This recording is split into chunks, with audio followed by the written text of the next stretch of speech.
y'all, we're back, and it's a Queen's Cave, the podcast. And I'm back with a special guest, another special guest. Hey y'all, I'm Sierra. And today we're talking about being focused and grounded. But I'm going to take a second to talk about my friend real quick. Miss Sierra, masters at 21. Let's give it a clap, clap, clap, clap, clap. Because who doesn't like her? Okay? Oh my gosh. Okay, listen. But no, we gotta give props where props is due. Like, I can't tell you enough. And I remember when you first did it, I was like, yo, my friend is the bomb diggity. Like, 21 and got a master's. Okay? I couldn't do it. I need a break, y'all.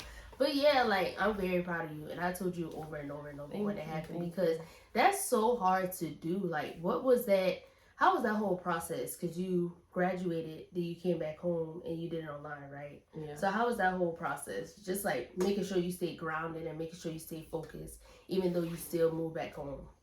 Okay, so first of all, being ahead of the game has always been embedded in me since I was a child. That's for one. So I remember being in elementary school. When I say I've been in school all my life, I literally mean that.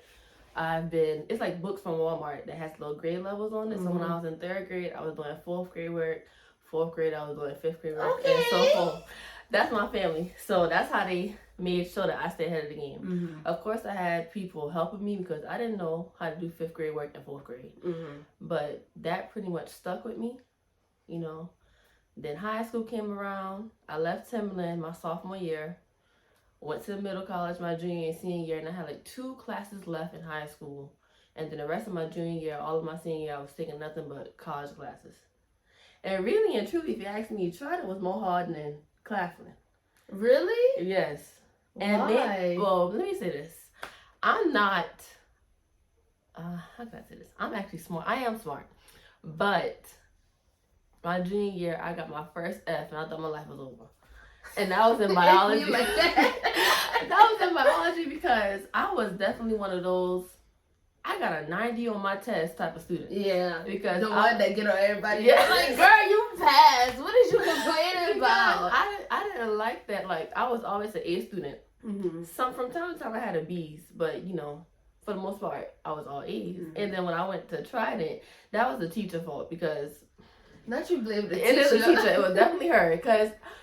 I tried to get help, and it just like she wasn't helping me how I had wanted her to help me. Yeah. That was biology. I hate biology. I got an F, and I had to take the class all over again. And at that point, I took it again, and I got a C. I was content with that C.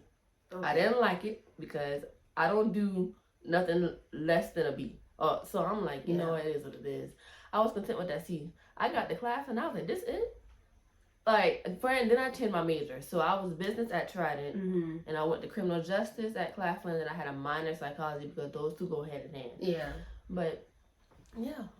Period. That was that. We love to see it. Yeah. But, like, has there been times where, like, you was in a low place or a challenging place? Like, what made you come out of that, and how did you get back on being focused and grounded on what you know? Okay. So, actually, it was my sophomore, senior year at Claflin. Mm-hmm. I was in my advisor. It was something that we had to do as a senior. And you know me. My mindset is not to be with those 24, 22-year-olds. Mm-hmm. If we had an assignment that we had to do, for one, I was taking 7 classes. Girl. Not only was I taking 7 classes, I was chairing. And then we had to get ready for the CIAA tournament in Charlotte. So I was going to practice, had 7 classes. My mind was just done. I had a mental breakdown. I cried in front of my teacher, who was also my advisor, because I just felt like I couldn't do this no more. Yeah. And I went to class, and she was like, what's wrong? Because she noticed that I wasn't myself. And she stepped out of the classroom with me, and I just broke. Because I said, I can't do this no more. Yeah. I said, I had 7 classes left, and really and truly, that was 2 months before graduation. Dang. So I was like, I can't do this no more. I just can't. And then she talked to me. She was like, it's okay. You know, she was like, you just got to trust God, relax, breathe, relax, talk to your teachers. So I did just that. She gave me an extension on one of the assignments because I did not understand that assignment. I was just all over the place. Yeah. She gave me an extension on it, and then she explained it to me. And then after I cried, that was like the first time I had really cried because Mm-hmm. school always came easy for me. Right. So, right. and I tell people all the time, school is what I know. Mm-hmm. So at that point, I knew I was at a breaking point. Yeah. So after I cried a little bit, got out of that. She helped me out. I stayed in her office for one. I stayed in her office. Like she was I didn't miss class a couple times because I've been in her office. So I got back up and rolling after that. Really, that's good. And it's good to have those mentors. And I think I mentioned this a couple episodes ago, but it's always good to have those mentors into place because it's times where I went to transfer from College of Charleston, and I went to the guy that recruited me. I knew him from Upper Bound. But yeah, I went to his office and I was like, I don't need to be here because it was something new. Being in a new space, anything new for me, like, it's fine, but it just like, it gets challenging. Okay, I gotta do this all over again. Coming from high school to college, wow, nobody knows me. I gotta build my, like, all this different stuff. And College Charleston was first of all, culture shock. Coming from Timlin. Oh yeah. Because Timlin is what we used to. Right. You know, that's our culture. And going to College of Charleston, I was like, this is not my environment at all. I want to go to HBCU. I want to be comfortable. I want to do all this stuff. And then I went to his office and I just sat down and I was like, I don't need to be here. Like, I don't want to be here. I want to go back where I know, you know, where I would be comfortable at. And he sat me down and we talked. And he was like, listen, you're in a place where you're going to be challenged, but this is the place where you are going to grow. Right. And that stuck with me, and I stuck it out, and I graduated from College of Charleston, but it's points like that where you need people in place to kind of help you go along. And even my junior year, when I thought, did I want to switch my major? No, it was my minor. I was a marketing minor, and I didn't know whether I wanted to drop it or keep it. Right. And I went in another guy's office, and I just sat there, and I was just talking. I just let him have it. And he just sat there and said nothing. He was like, yeah, you know. At people? I wasn't fussing at him, but like, I just needed to vent. And you need people where you can go to them for advice, and then you need another person that they can just let you vent. Right. And that's what he was there for. And I'm very appreciative of him because I needed that. Because if he had just given me advice, I'd probably be like, oh, okay, whatever. Right. But he just let me vent. And you need people like that in school that's going to help you. And not even in school, in life, period. That's going to help you kind of go along when you down. Right. Because I'm pretty sure if I didn't talk to them, I probably would have left College Charleston, honestly. Like, I'm dead serious. Like, honestly, like, I debated for it for a while, but I'm glad those people was in the place. And even the person at Claflin, like, it's good to have those people in your life that's gonna help you along when you're down. Right. She definitely was there. She's there for me till this day. Like, she looks out for me. Mm-hmm. She tries to cause for one, I ultimately want to work for the FBI, so like she talks to these recruiters and she mentioned them about me, cause let her tell it. She always tells people, "This is my baby." So yeah, and I was the youngest to ever like under her court to ever do all that what I did. So she makes sure she looks out for me. Like I said, she was there with all my VIP sessions. Yeah, when I would leave class, and be like, "Man, listen, let me tell you about so and so. Yeah, let me tell you about this teacher. Let me tell you about this assignment." She was there. Yeah, for everything. I just love her life. That's great. And that's good. Having people that's even after you graduate, you still have them to talk to. I love that. And I have those relationships now. And I just graduate, y'all. But I hope I still have it. I still hope I have it once I graduate. And we got to talk about college life, period. Because in college, there's different things that's going to sway you. Mm-hmm. At College of Charleston, I learned a lot. That wasn't what I came from, that wasn't my religion, that wasn't different things I didn't believe in, was a lot of stuff. Have there ever been a time where you was at Claflin where it was a situation or even an environment or something in general that swayed you, but you was able to get back grounded in what you know? I mean, I think that's... And we can talk about boys too. Okay. Because a lot of times... It be the guys. But let me tell you something. To know me is to know that my luck with them is not the best. However, I don't let guys distract me at all. Okay. Like, I don't let nobody, like, you're not going to distract me from my schoolwork. Because, like I said, school is what I know. Yeah. So, no family, friend, boy, whoever. You not distracting me from my schoolwork. You may distract me other places, but not when it comes to that school. I'm gonna go to class. I'm gonna go to class. I'm gonna get that work done. We can be on the phone, but that work gonna get done while we on the phone. Okay, for one, if you go to HBCU, you already know what that life is about. I'm okay, guys. I had my fair. I ain't gonna say too much, but I had my fair share, my little run around with them. My little situationships and incidents. I had that. However, that in regards to that question, I did not let that get me down. Yeah. Like, cause I was not about it's a song called "Love Will Make You Feel in School," and I wasn't about to be my life. It's an old song. Look it up. And I just refused to let that happen. Like I said, it got me down other places. Yeah. But I picked myself up.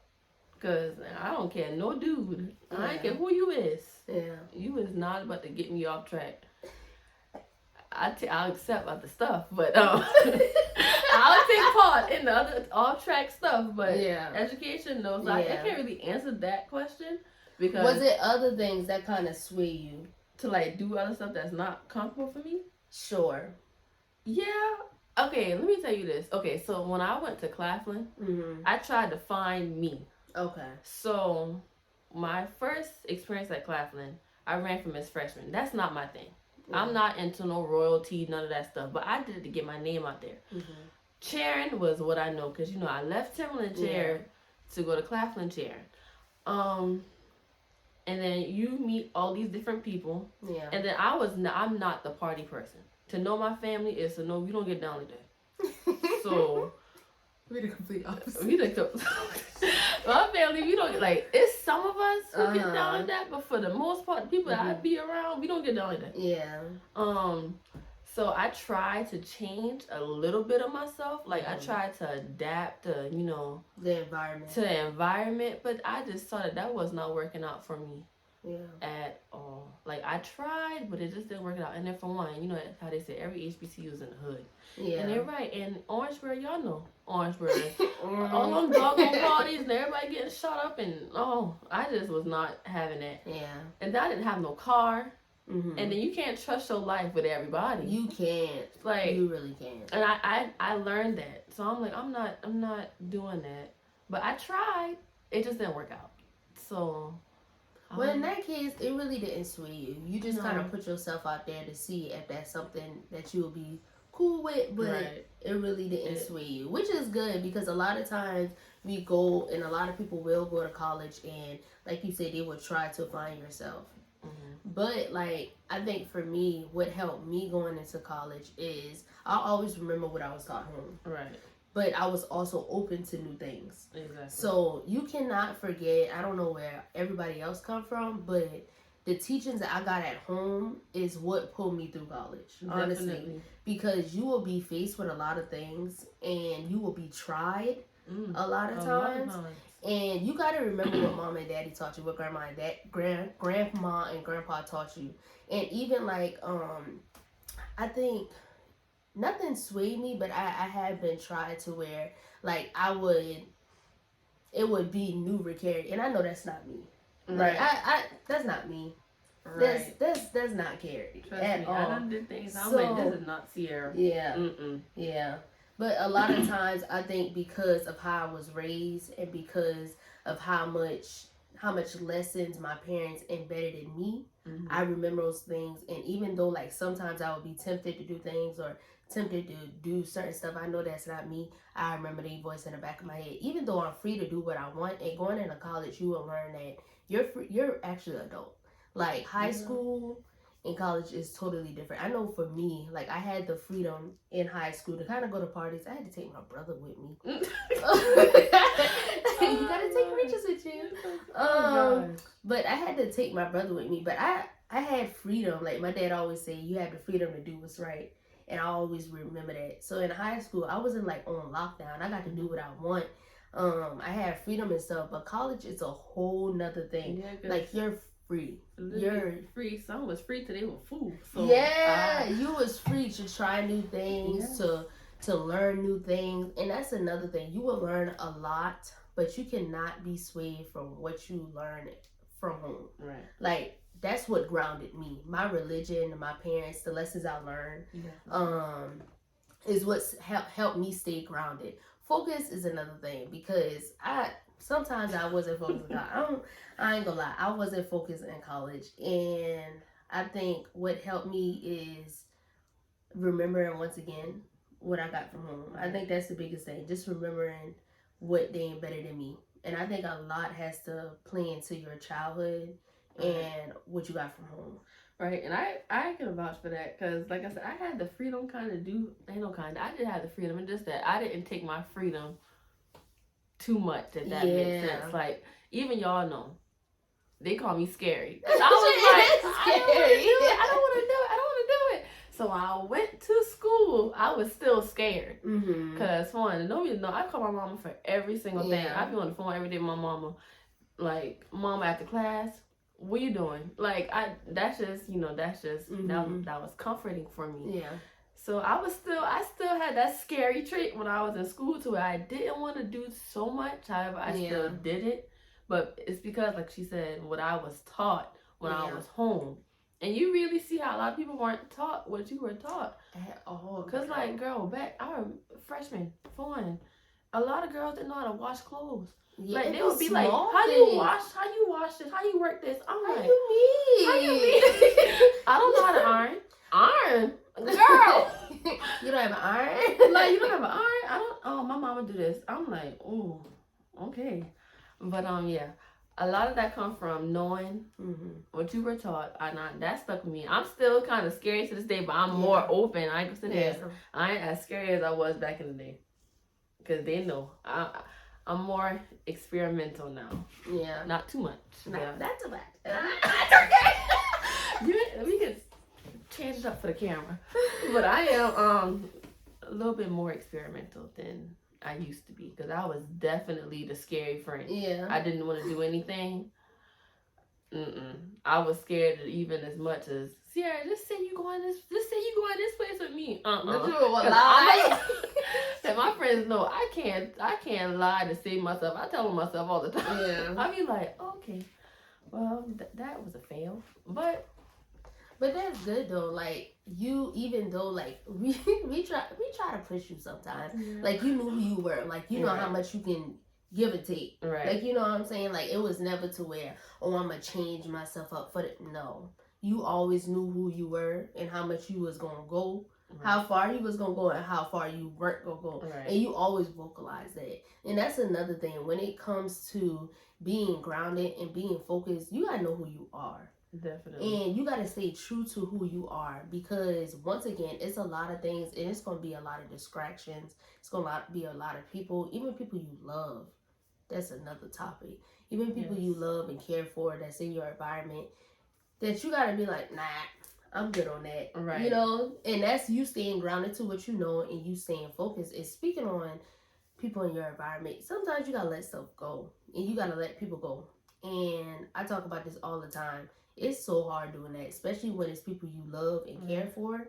So was there ever a time where you knew that you had to let something go or someone go because of you had to get back focused? Oh, Jesus, you gotta think. Well, I can tell you the resolution to that. The block button is my best friend. I love a block button. You know how to talk to me any kind of way, block. I block.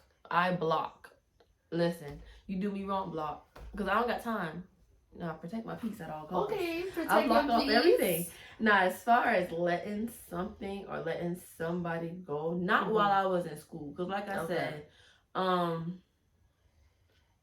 when it came down to my education, I did not let nothing. That was your top priority. That was my top priority. So even to the point, like with cheerleading, when I was cheering in college, I told them, listen, when I come to practice, I'm the cheerleader, but when I leave, I'm the student. I don't care nothing about, respectfully, I didn't care nothing about cheering after that. Like, you know, that was, I separated cheering from school, and like my teammates could tell you that, because it was like, see, you don't care. I said, I don't. Like, but you gotta be that way. Yeah, like, I care while I'm in practice, but they were like, see, you just be so, you do your own thing. I said, I do.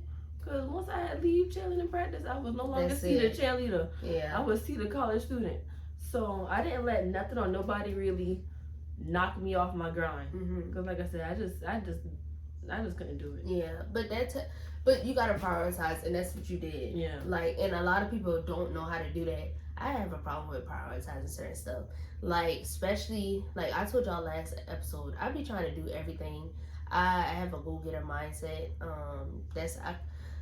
I just be trying to do everything, and I find happiness in solving problems and being a solution and having my hand in every single thing. So sometimes it's hard to prioritize certain things, even me. Like, because I would be number 3 on the list and know I should be number 1 in this certain season. But like, we gotta learn how to prioritize, and I can't say me. I gotta learn how to prioritize. I mean, me better. with certain things too. Yeah. Because let me as far as like my master's journey. Mm-hmm. Okay, for one, I was working at the jail Mm-hmm. as a juvenile detention deputy or whatever. So and that's a 12.25 hour shift, and I was to get my master's. So I had to, like, when the child went to sleep, I was trying to do my work on the computer. So, but it got to the point where I was just like, I'm tired because I work and I'm trying to get my master's. To the point where I really had that I don't care anymore mindset. Thank God for my teachers. Yeah. But I was just like, I was tired because if I turn in late, I just turn in late, you know. And my mom was like, well, Sarah, you gotta think. You doing what people in their 30s and 40s doing, and these people got families, so these teachers understand that the fact that you working. This is not undergrad where you don't have to work and all that other stuff. So I had to realize that too, and that was okay. I guess I can say that was the thing that kind of almost took me out. Yeah, because I was working them shifts, them long shifts, dealing with them churns. So I just was like, I don't know why I did this. I just don't know why I was just like, I don't know why I did this. This is just not it. But I stuck it out.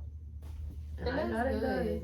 And you gotta have, once again, mama, in your head, it's gonna be alright. Like, you can do it. And like you said, it's people who's 30. I'm probably one of them, y'all. I ain't gonna lie to you. I had a break. I did a break for school. School almost took me out. And I think, like, once you, at the end of your journey, you kind of get tired. Right. And that's what happened to me. Like, I was just tired. I ain't had no more motivation. I know I was going to reach the finish line. It would have been a different story if I didn't know I was going to reach the finish line. I know I had it. Like, I was going to win the race. At this point, I already had the gold medal. Right. Like, I already won. So when you already had that in your mind, like, I'm done. Like, I already know what it is. Right. Like, you get tired and there's no more motivation. So everything is just like, I don't want to be here. I don't want to be here. And that's definitely what it was. How did you juggle working? Because you was at the jail. How did you juggle working and doing your master's? Because it's going to be a lot of times where in life where we're going to have to juggle things. But we still got to learn how to stay focused. So how did you do that? Ooh, okay, like I said, I used to... them long shifts for one, and we rotated. So when I started, I was on night shift. So that means I went in 5:45 the afternoon and didn't get off till 6 o'clock in the morning. Dang. So, and then the jail was restricted, so it wasn't like I could access anything outside of what they had. So I would have to, on my days off, I would print my workout and then Google what I can, and then write notes on it or do it like that. So that's how I honestly was able to juggle all that. Like when I had to go to work, I just, once it got like on the weekends, you know, trying to go sleep to like 2 something in the morning. Yeah. But once everybody had died down, I was like, all right, you gotta do this work. And then the partner that I had, he knew I was in school, so he was like, go ahead. So I had to do my work while I was there. On my days off, I try to at least give myself a day to just rest, because that's a lot. For one, it is working at a jail for one and dealing with juveniles and doing master's degree. That's too much on the brain. Yeah, especially at my young brain, because I'm like, listen, I can't be this church. I was telling people I can't be this church mama. Yeah, they know me. Because it's already different. It's a different conversation, but it's already different when they view me as an equal to them, because I wasn't that much older than them. Right. Which I understood that. Yeah. But still, like, it just, I had to do that work while I was at work. On my days off, try to give myself a break. But still, I was always doing work. So literally, I was working whether I was actually going to work or doing schoolwork 7 days a week just to get it done. Girl, that is tough. That speaks volumes about who you are as a person, because you got to be strong to do that, because a lot of times people will give up and be like, this too much, either I gotta stop work or I gotta stop my master's, put that on the side. But you did both at the same time, so that speaks volumes about who you are and about the person you are. And also you mentioned like having a system in place. Right. And I think that works as well. Just having a system in place where you know, okay, I work this day, I work that day, I need to do this between this time. Let me put a little nap in here. Let me get me a little meal in here. Sleep. Okay, let me get a little nap in here. But you gotta have systems into place. And I think I knew that's what I needed to do in school. Right. But a lot of times, like, my things were run over. So say for instance, if I know I was supposed to be writing a paper for, say, these 3 hours. 3 hours turned to 5 hours, 5 hours turned to the whole day, because now in between these 3 hours I'm on my phone, I got a conversation. I'm also going to try to get a 10-minute nap, which turns to a 30-minute nap. Or an hour, or you never wake up to that, like 6 o'clock at night. So you really got to have those systems into place in order to kind of stay focused. And just a summary about this whole thing: systems, having people in your ear that's going to help you, mentors, family, mama, daddy, whoever it is, making sure wherever you go and whatever environment you're in, you have to remember what was embedded in you at home. Right. And once again, I don't know where everybody come from, how everybody was raised, but you got to remember what you got when you was home in order to stay grounded. Focus is another situation. Get systems into place, and I think that's would work for you. Yeah. And I think that's would probably help a lot of people. Any final thoughts? No. I ain't gonna say no. And then start talking. Like she was saying, pretty much you just gotta find what works for you. Yeah. Like being that the type of person I was before I went to school, it just stuck with me when I got to school. Yeah. And it's not to go against anybody who is the party person. Mm-hmm. I just was never the fun girl. I'm not the girl you can ask me what's the moves, because I'm gonna look at you like, I don't know who you talking about. I don't know where that's at. Mm-hmm. I don't know when. I don't know how. You just will tag along. I'll just, if I can, but for the most part, I'm not gonna tag along because I just don't know nothing about nothing. So I'm not that fun. I'm not the ideal fun girl. Mm-hmm. So to not be the ideal fun girl already and to go to school, it wasn't hard for me as far as education goes. Yeah. And I know a lot of people too, when they thought, oh, Sierra, you chaired the HBCU, that didn't mean nothing. Mm-hmm. Because I was not that cheerleader. Yeah. I mean, at the time, you know, because I was the only bald-headed cheerleader, so that's how people couldn't distinguish who I was. Yeah. I literally was bald-headed.